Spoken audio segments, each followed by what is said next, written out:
नहीं थी जिसके लिए उस पर दबाव बनाया गया था, वो बात दबाई गई ना।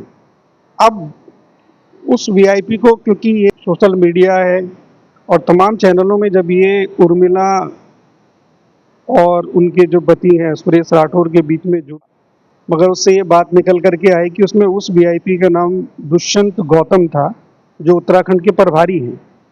अब इतना बड़ा नाम आने के बाद, डबल इंजन की सरकार है, आप कहते हैं बेटी बचाओ बेटी पढ़ाओ, तो एक बेटी के अस्मिता की बात है। दुष्यंत गौतम जी हैं, उन्हें क्यों नहीं हटाया गया? वो कह रहे हैं कि वीआईपी, ये सारा मामला खत्म हो गया, ये वीआईपी। अरे भैया, आपके कहने से नहीं होगा। एक आंदोलन है कि अंकिता को जस्टिस मिले। इसी तरीके से 4 जनवरी को जंतर मंतर दिल्ली के अंदर एक जो हमारे प्रवासी उत्तराखंडी हैं मिलकर के इस अंकिता भंडारी के है ना, एआई वीडियो में माँ बहन की गालियां नहीं आती हैं, पहले उनको भी पता होना चाहिए जो जांच। अब आई है तो उस चीज को जो है जांच के लिए ले लेना। और पुलिस पर क्यों भरोसा नहीं है? क्योंकि पुलिस का उत्तराखंड के अंदर अभी आप देखें, किसी को नंगा होकर के किसी को। नमस्कार दोस्तों, स्वागत है आपका दृश्य न्यूज उत्तराखंड में। मैं आपके साथ संदीप पोईवाल। दोस्तों, जैसे कि आपको पता है कि उत्तराखंड में एक लड़ाई चली थी पति और पत्नी की, यानी कि उर्मिला सनावर की और सुरेश राठौर, जो कि पूर्व विधायक जवालापुर के हैं। लड़ाई बढ़ते बढ़ते इतनी बढ़ गई कि राजनीति को अस्त व्यस्त कर दिया। लड़ाइयों के बीच में रिकॉर्डिंग वायरल हुई जो कि अंकिता भंडारी मर्डर से संबंधित थी। तो ऐसे में हमारे साथ हेमंत बड़तवाल जी है, क्योंकि आप जानते हैं 4 जनवरी है और 4 जनवरी को पूरा उत्तराखंड ने आंदोलन करने का निर्णय लिया था देहरादून में। और आज कई सारे आंदोलनकारी जो हैं वो अंकिता भंडारी को इंसाफ दिलाने के लिए देहरादून पहुंचे हैं। तो हेमंत बड़तवाल जी हमारे साथ हैं। हेमंत बड़तवाल जी, उत्तराखंड आंदोलन जैसे कि इतिहास रहा है, पहले राज्य को बनाने के लिए आंदोलन हुआ है और अब अंकिता भंडारी को इंसाफ दिलाने के लिए आंदोलन है। इन दोनों आंदोलनों में फर्क क्या है? पहले तो मैं सिक्सटी न्यूज़ का बहुत आभार व्यक्त करता हूँ कि जिस मीडिया अंकिता भंडारी केस को जो बड़ी मीडिया चैनल से नहीं दिखा रही और इस बात को दबाया जा रहा है, आप लोग दिखा रहे। विशेष आभार सिक्सटी न्यूज़ का और उनकी पूरी टीम का। उत्तराखंड आंदोलन और अंकिता भंडारी केस में जो अलग आपको देखने को मिलेगा, उत्तराखंड राज्य आंदोलन इसलिए किया गया था कि हमारी सरकार होगी, हमारी हुकूक होगा, हमारे अधिकार होंगे, यहाँ के लोगों को रोज़गार, संस्कृति और हम सरकार अपनी तरीके से चला सकें। उसके लिए हमने सपने देखे थे कि हमारे लोगों को रोज़गार और कई चीज़ें मिलें। हमारे लोग जो दिल्ली, बॉम्बे, कलकत्ता या अदर स्टेट में काम करते हैं तो उन्हें काम मिले। अब अंकिता भंडारी का जो मामला है वो इतना संवेदनशील मुद्दा पूरे हिंदुस्तान में है और जो सीआईटी जो भी इन्होंने बैठाया था उसके अंदर जो भी निष्कर्ष आया उसमें वीआईपी का नाम छुपाया गया और सभी उत्तराखंड की सम्मानित जनता और पूरा भारतवर्ष ये जानना चाहता था कि वो कौन सा वीआईपी है जिसका नाम दबाया जा रहा है। और क्योंकि पहले भी सीआईटी ने जो है जांच की और उनमें कभी भी कोई वीआईपी नहीं आया, तो भाजपा के जो बड़े नेता हैं, नहीं, अगर तो वीआईपी की बात करें तो उसमें पुलकित आर्य भी वीआईपी है, था उस टाइम पे, राज्य मंत्री था। पुलकित आर्य भी वीआईपी था क्योंकि वीआईपी का ही वो रिजॉर्ट था वहाँ। नहीं, वो तो था मगर स्पेशल जो सर्विस देने के लिए अंकिता को जो फोर्स किया गया था वो पुलकित आर्य था। मगर वो वीआईपी कौन था जिसको ये सर्विस देनी थी, जिसके लिए उस पर दबाव बनाया गया था? वो बात दबाई गई ना। अब उस वीआईपी को, क्योंकि ये अब सोशल मीडिया है और तमाम चैनलों में जब ये उर्मिला और उनके जो पति हैं सुरेश राठौर के बीच में जो भी बात विवाद हुआ, मगर उससे ये बात निकल करके आई कि उसमें उस वीआईपी का नाम दुष्यंत गौतम था जो उत्तराखंड के प्रभारी हैं। अब इतना बड़ा नाम आने के बाद, डबल इंजन की सरकार है, आप कहते हैं बेटी बचाओ बेटी पढ़ाओ, तो एक बेटी के अस्मिता की बात है, उत्तराखंड की गौरव की बात है। आप बड़े दिल से होते हुए, बड़ी पार्टी होने के नाते, जो दुष्यंत गौतम जी हैं उन्हें क्यों नहीं हटाया गया? वो कह रहे हैं कि वीआईपी ये सारा मामला खत्म हो गया, ये वीआईपी, अरे भैया आपके कहने से नहीं होगा। जब चैनलों में ये बात आ चुकी है, मीडिया में, सारे मीडिया में ये है, आज 4 जनवरी को देहरादून के अंदर अंकिता भंडारी को लेकर के एक आंदोलन है कि अंकिता को जस्टिस मिले। इसी तरीके से 4 जनवरी को जंतर मंतर दिल्ली के अंदर एक, जो हमारे प्रवासी उत्तराखंडी हैं मिलकर के इस अंकिता भंडारी के लिए न्याय की अपेक्षा के लिए वो भी आंदोलन कर रहे हैं। तो ये बात दबाने की है। आप क्यों दबाए जा रहे हैं? और वो वीआईपी हंस रहा है, उसको कोई मतलब ग्लानि नहीं है। वो वो वीआईपी तो शायद इसलिए हंस रहा है ना जैसे कि आपने भी बताया है, और बहुत सारी सोशल मीडिया में, मीडिया माध्यम से भी बात आई है कि दुष्यंत गौतम का नाम आया है वीआईपी के रूप में। लेकिन वीआईपी का कहना यह है कि जब कोर्ट में केस चला है तो 3 जनों को उम्र कैद की सजा हुई है, तो कहीं ना कहीं वो आरोपी थे तभी तो उम्र कैद की सजा हुई है। उनको तो उम्र कैद की सजा हुई है, वो तो उनके रिजॉर्ट्स में हुआ ना ये। मगर मेन जो जनता जानना चाहती थी कि कौन वीआईपी है जिसको सर्विस दी जानी थी, जिसके लिए अंकिता भंडारी को मार दिया गया, वो तो बात आई नहीं ना। अब जब ये बात आई है, मान लीजिए न्याय के लिए 3 साल से उसकी माँ शासन प्रशासन में दर दर भटकी है, हर मंदिर में जाकर के रोई है, तो कहीं ना कहीं मैं मानता हूँ इसको कि ये भी एक नंदा राज राजेश्वरी है, जो भी देवी का प्रकोप है कि, या जो भी है, उनसे बुलवाया गया। कहाँ मियाँ बीबी का झगड़ा हो रहा था, कहाँ ये अंकिता भंडारी केस उठा। तो जब अब नाम आया है और उसने साक्ष्य पेश किए हैं, आप उसको बोल रहे हो एआई वीडियो है, तो ये तो गलत है ना। एआई वीडियो में माँ बहन की गालियां नहीं आती हैं, पहले उनको भी पता होना चाहिए जो जांच। अब आई है तो उस चीज को जो है जांच के लिए ले लेना। और पुलिस पर क्यों भरोसा नहीं है? क्योंकि पुलिस का उत्तराखंड के अंदर अभी आप देखें, किसी को नंगा होकर के किसी को पीटा गया, उसमें पुलिस प्रशासन मिला हुआ था। कहीं पे कुछ था तो तब पुलिस प्रशासन के निष्पक्ष नहीं रहा है।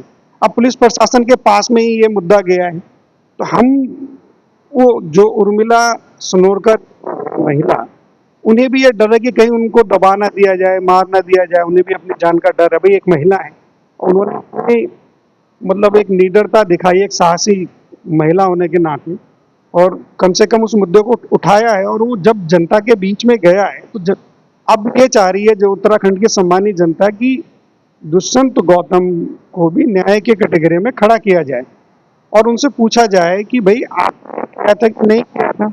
मगर वो तो हंस रहे हैं। अरे आप भी एक बेटी के बाप हैं, कल आपकी बच्ची के साथ भी कुछ होगा, भगवान ना करे ऐसा हो, तो तब आप क्या करेंगे? तब तो आप जस्टिस, क्योंकि आप बड़े पद में हैं।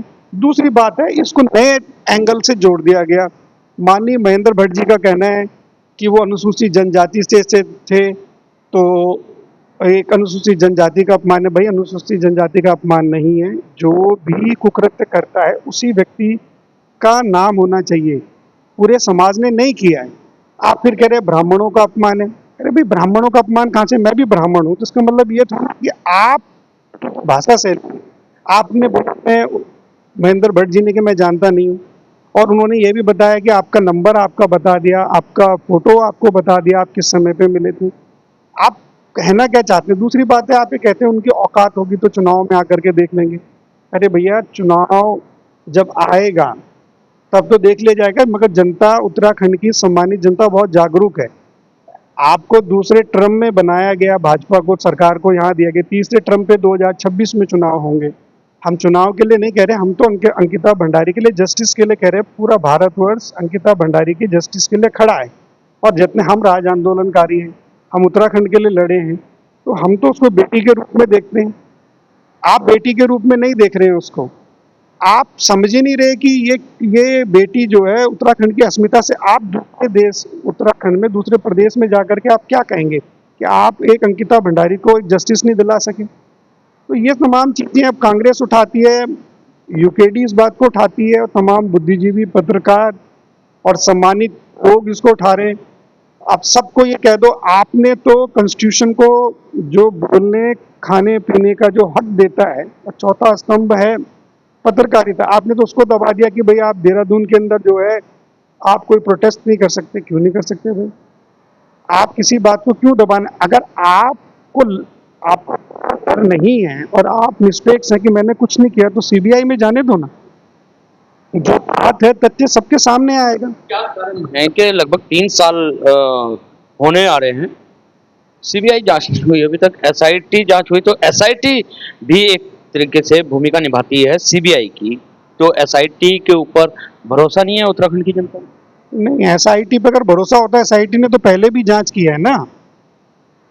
आप ये देखिए, उस रिजॉर्ट्स को रातों रात डिस्ट्रॉय करा दिया गया 3 बार। तो जो है उस समय जोगदंडे जी डीएम थे और रेणु बिष्ट हमारी, मैं खुद एम केशवर से हूँ, वहाँ की विधायिका हैं। उन्होंने तोड़ा, किसके कहने पे तोड़ा? क्या आपको दस्तावेज पूरे मिल गए थे? उसी कमरे में वो कुकृत्य हुए थे। तो वो जो डिस्ट्रॉय किया गया ये बुलडोजर के नाम पे, वो एक तथ्यों को दबाने के लिए था। लेकिन उसमें तो ये भी कहा गया था कि अवैध रूप से बना हुआ था, इसलिए डिस्ट्रॉय किया। अरे अवैध रूप से तभी क्यों नजर आया? अब मेरी समझ में नहीं आता। अवैध तो बहुत सारी जगह पे बन रही, शासन प्रशासन सोया हुआ रहता है क्या? उसके बाद आपको लगता है कि जब कोई बड़ी घटना हो जाती है अब उसको तोड़ना है, तो ये तो गलत बात है। आप उस समय अंकिता भंडारी केस और अभी भी अंकिता भंडारी केस अभी पीक पे है उत्तराखंड में। सबसे ज्यादा आक्रोश जनता को इसीलिए है कि उस लड़की को न्याय नहीं मिला। अरे भाई, वो किसी के घर की लड़की थी, किसी के घर की अस्मिता थी, वो लड़की अपने घर को पाल रही थी, उससे उनका घर का रोजी रोटी चलती थी। और जब आप ये देखें, उस लेडीज को रो रो का उसके पिछले 3 साढ़े 3 साल से बुरा हाल है। हर मंदिरों में रोई है, शासन प्रशासन के आगे रोई है। माननीय जिनको आप धागड़ धामी जी कहते हैं, उन्होंने कहा कि उनको न्याय मिला है, मैंने वो जो जांच बैठाई है। मगर माननीय धामी जी, उस जो आपने जांच बैठाई थी उसके अंदर जिस वीआईपी का नाम छुपा हुआ था वो उजागर हो गया है, तो उस वीआईपी के लिए भी तो आप धाकड़ बनो। आप यदि धाकड़ कहलाते हैं, और मुझे तो समझ में नहीं आता कि धाकड़ का मतलब आजकल हिसाब से ना समझी है। अब योगी आदित्यनाथ तो अपने आगे धाकड़ नहीं लगाते मगर वो धाकड़ काम करते हैं। तो ये हमारे यहाँ पे एक तरह का पता नहीं क्या ये चलन चला है कि मुझे समझ में नहीं आता। उत्तराखंड 80,000 करोड़ के बजट पे लोन में है अभी, और धामी जी 1,000 करोड़ अपनी छवि को सुधारने पर, नागालैंड में उनकी जो है टेलीविजन पे आते हैं, वहाँ क्या मतलब है? अरे 1,000 करोड़ तो उत्तराखंड के लिए आप दे देते, सड़कें बन जाती, स्कूल बन जाते, जहाँ पलायन हुआ है वहाँ पे 1,000 करोड़ अगर आप लगा देते तो स्वरोजगार हो जाता। वो आप नहीं कर रहे, न्याय अपने आप को चमकाने की कोशिश कर रहे हैं। और आपकी छवि कैसे चमकेगी जब आप निष्पक्ष नहीं है? वो तो भाजपा की एक, ये समझ लीजिए कि आपको मुख्यमंत्री बना दिया। अब मुख्यमंत्री बना दिया, आप युवा हैं, आपसे उम्मीदें ये थी कि आप 20-25 साल तक नहीं जाएंगे, मगर जिस तरीके से अभी शासन प्रशासन चल रहा है, ऐसा लगता नहीं है कि जो है रिटर्न करेगी सरकार।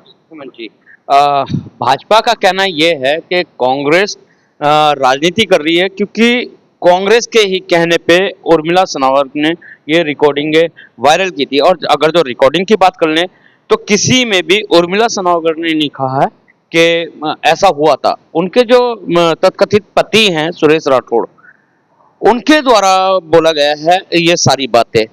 लेकिन उर्मिला के ऊपर ऐसा शिकंजा कि कल परसों भी एसआईटी जो नोटिस चस्पा करके आई है उनके घर पे।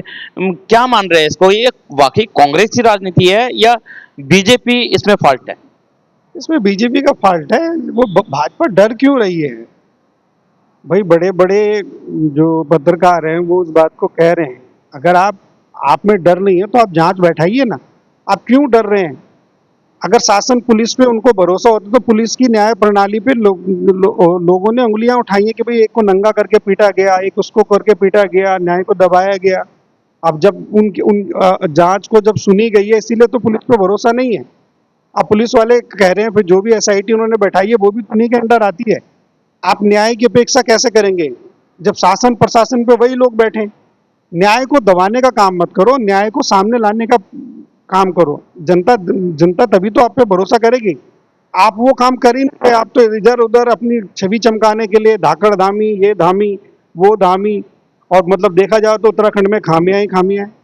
तो आप उस चीज में भी तो ध्यान दें। जब आपका लॉ एंड ऑर्डर आपका एकदम चरमरा गया है, आपका कोई सुनने वाला नहीं है।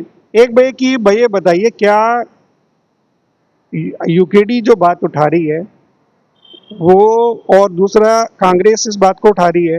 अब वो राजनीति से प्रेरित होकर, और कोई मुद्दे नहीं है उत्तराखंड में। उत्तराखंड में इसके अलावा भी तो पहला रोजगार, रोटी का मुद्दा है। मगर अंकिता भंडारी एक लड़की का मामला है भाई, बेटी का मामला है।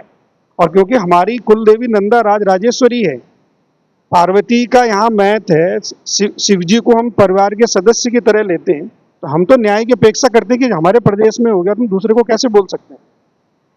अभी एक बात और निकल के आई है कि सीबीआई जांच, पूरा उत्तराखंड की जनता जो है सड़कों पे आके सीबीआई जांच की बात कर रहे हैं, लेकिन वहीं पे भाजपा के नेता कह रहे हैं कि सीबीआई जांच करवाना हमारा वो नहीं है, न्यायालय पे जाइए, न्यायालय जो है सीबीआई जांच करवाएगा।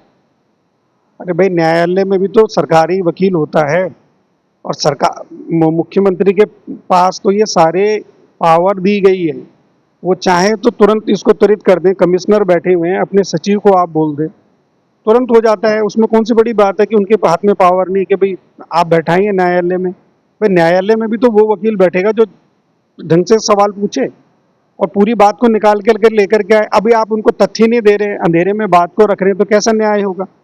आने वाले समय में उत्तराखंड की सामान्य जनता माफ नहीं करेगी। देखिए, उत्तराखंड जब बना तो 42 लोगों ने शहादत दी, यहाँ तक कि भाई जो हमारी बहनों और माताओं का पे अत्याचार हुआ, यौन शोषण भी हुआ, ठीक है। और आज ये भी एक यौन शोषण ही था, जिस पे अंकिता भंडारी पे दबाव बना करके एक्स्ट्रा सर्विस देने के लिए उसको मार दिया गया।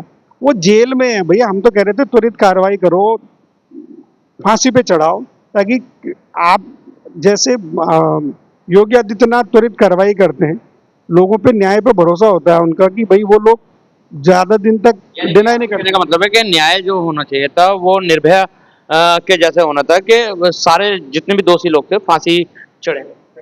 बिल्कुल, अगर वैसे ही होना चाहिए था। हैदराबाद में एक कांड हुआ, जिन्होंने एक डॉक्टर थी लेडी, उसके साथ में बलात्कार हुआ, पुलिस ने ऑन द स्पॉट मार के खत्म किया। मारो, हम तो मना नहीं कर रहे।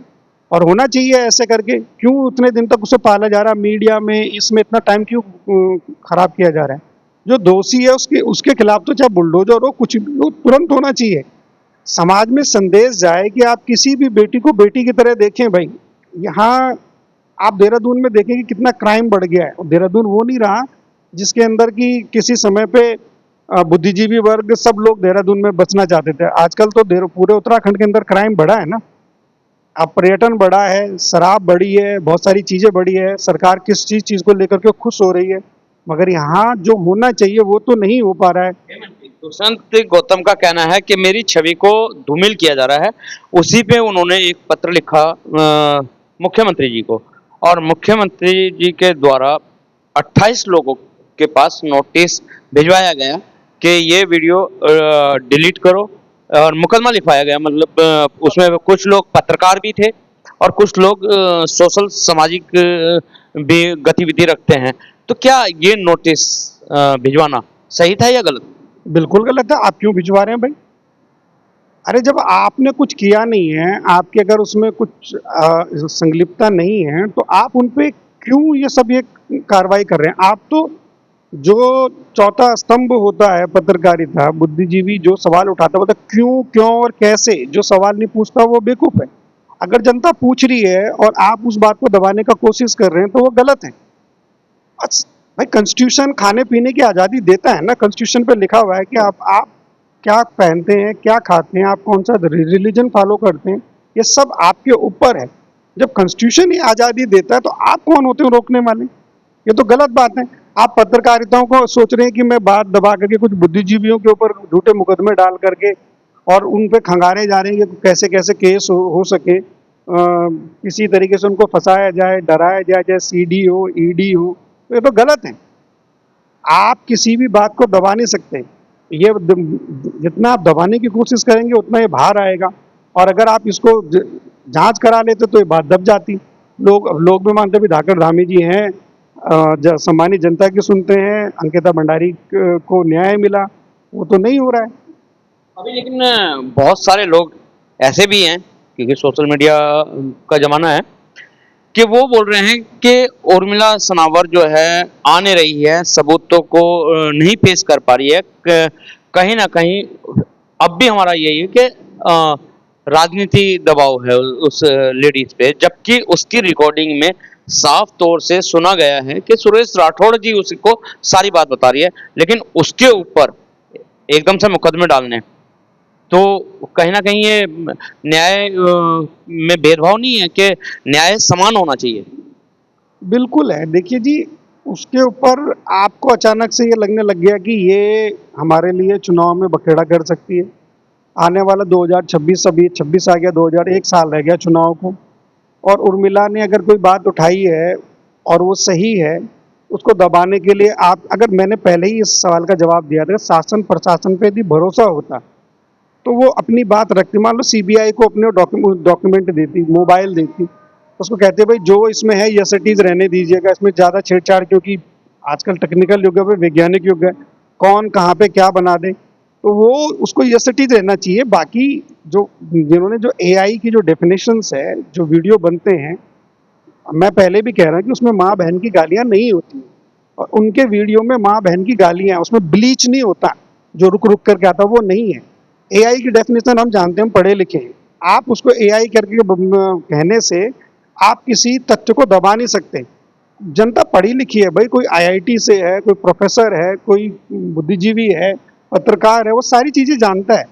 आप आपने उन पत्रकारों को बता दिया कि आप डिलीट कर दो, भैया वो उनका काम है, पर्दे के पीछे के सच को लेकर के आना। जो हम समझ रहे हैं वो वैसा नहीं है।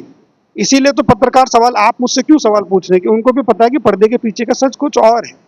तो आप ये जानना चाहते हैं कि भैया ऐसा क्यों है, और लोगों में आक्रोश क्यों है। आक्रोश तो इसीलिए, इसी चीज़ को लेकर के ये कि अभी आप देखेंगे, जो रेखा आर्य स्पोर्ट्स मिनिस्टर हैं, उनके हस्बैंड साहू जी, वो कहीं पे किसी सेमिनार वगैरह पता नहीं कहाँ बैठे थे, तो किसी लड़के की शादी नहीं हो रही थी, तो वहाँ पे कह रहे हैं कि भैया अगर शादी करनी तो 25,000 में लड़की मिल जाती है बिहार में। इसका मतलब ये है कि आप किसी लड़की या बहन बेटी की आप इज्जत नहीं करते, और कितनी गलत बात है।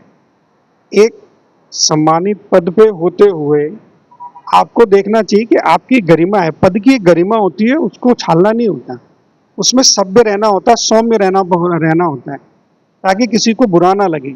आपने बिहार को छाल दिया, बताइए, जिसकी आबादी 12-13 करोड़ है ना। तो बात तो अब ये देखिए, एक बेटी खरीदने वाली बात आई तो क्या 20-25 हजार में मिल जाती है, मतलब वही हुआ, साफ है कि खरीदने वाली बात कर रहे हैं। तो क्या ये बातें इन लोगों को शोभा दे? नहीं शोभा दे रही। बात यह कि बेशर्मी की जब चादर आपने ओढ़ ली, तब आपको वो ये बोलते हैं ना, बरसात के अंधे को सब जगह हरियाली नजर आती है। तो आपको तो यही नजर आ रहा है कि हम जो हैं, मतलब बोलते हैं बकरी मैं करती है, अंकार नहीं जाती है, बेशक गली में छुरी फिरवाती है।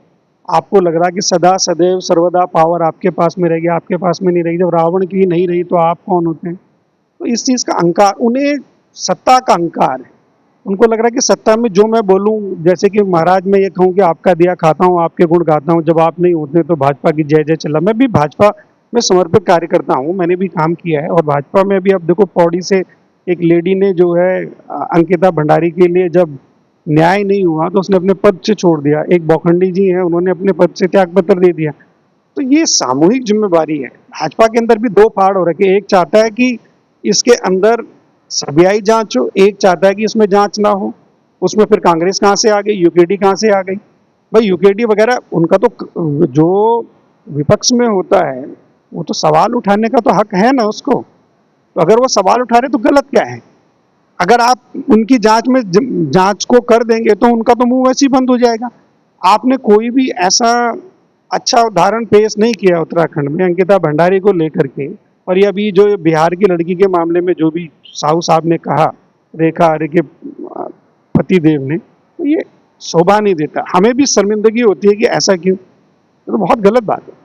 चलते चलते एक लास्ट सवाल, हेमंत गुड़तवाल जी, 2027 आ रहा है और चुनाव भी आ रहे हैं, ऐसे में अगर जो भाजपा सीबीआई जांच करा देती है तो अपनी साख बचा पाएगी या नहीं?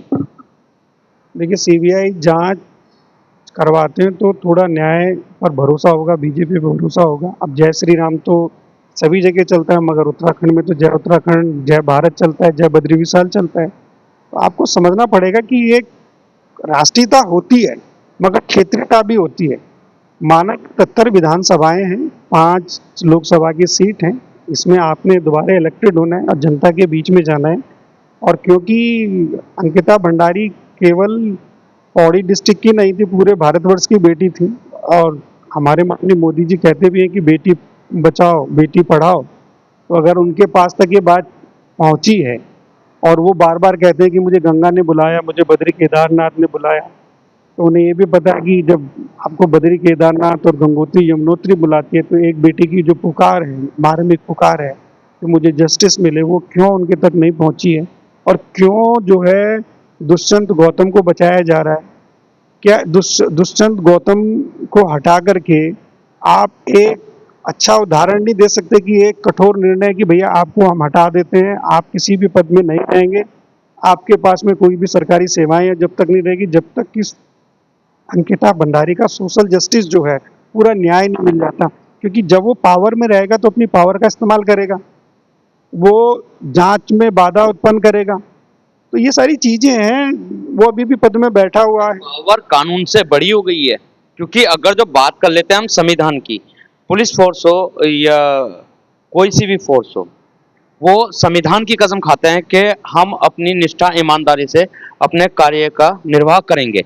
लेकिन नेताओं के हाथ तले कानून क्यों दब जाता है, ये एक बहुत बड़ा सवाल है। देखिए जी, ऐसा है, ये पावर पॉलिटिक्स है। पावर पॉलिटिक्स में किसी भी तरीके से उन्हें सत्ता में रहना है और सत्ता में रहने के लिए जो भी साम दंड भेद होते हैं वो सब कर रहे हैं।